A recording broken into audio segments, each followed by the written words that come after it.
Hey everyone, welcome once again to our daily devotion. This is day 12 of our spiritual journey to the promise.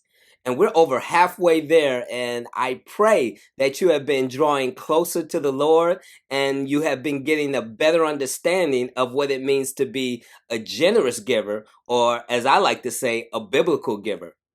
Today's devotion is entitled, Give Only Because You Want to Give. What does that mean? That means not to give out of obligation or give because you've been pressed to give or give out of guilt or give because someone has drummed up your emotions and you feel that this is the appropriate time because someone has compelled you to give. Give because you have a desire in your heart. When you see a need, you have a desire to meet that need. I'm reminded of an article that I was reading about a month ago, and this article was entitled, Why I Will Always Be in a Church That Has Financial Needs.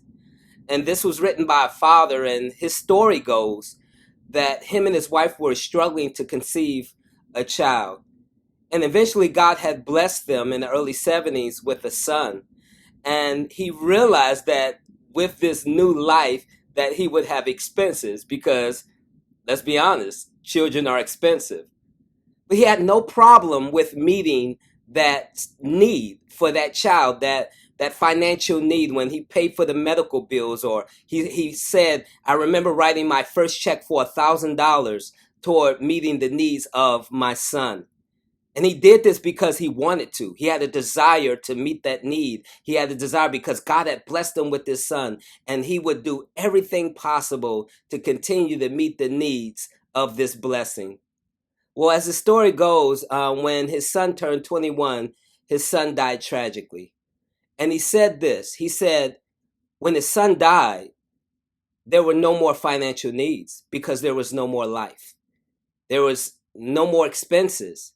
And he realized as long as there is life, there will always be a need. And as long as there is a need, there will always be the capacity for us to meet that need.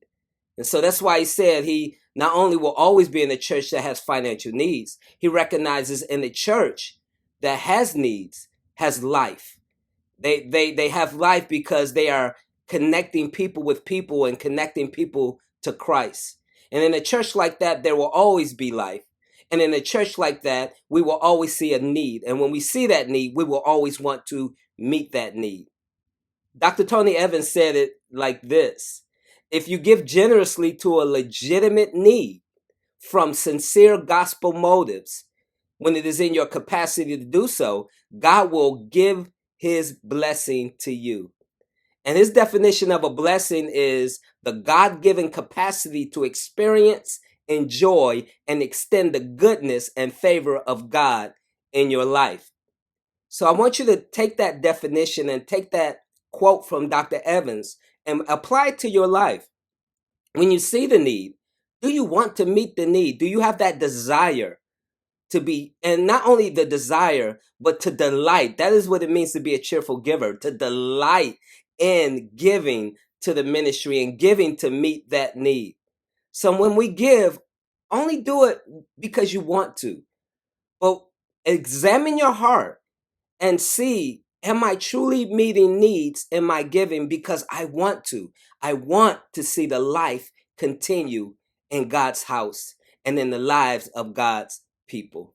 When you give, only give because you're delighting in it, because you have a desire, and because you want to. God bless you. I pray this has been a blessing to you. And don't forget your spiritual commitment. Today, spend time with the Master. Give up one thing and use that time in prayer and in the study of your word. But also use this time to share the good news with someone else, someone in need of salvation, healing, and freedom. Again, God bless you. Have a wonderful day. Stay safe.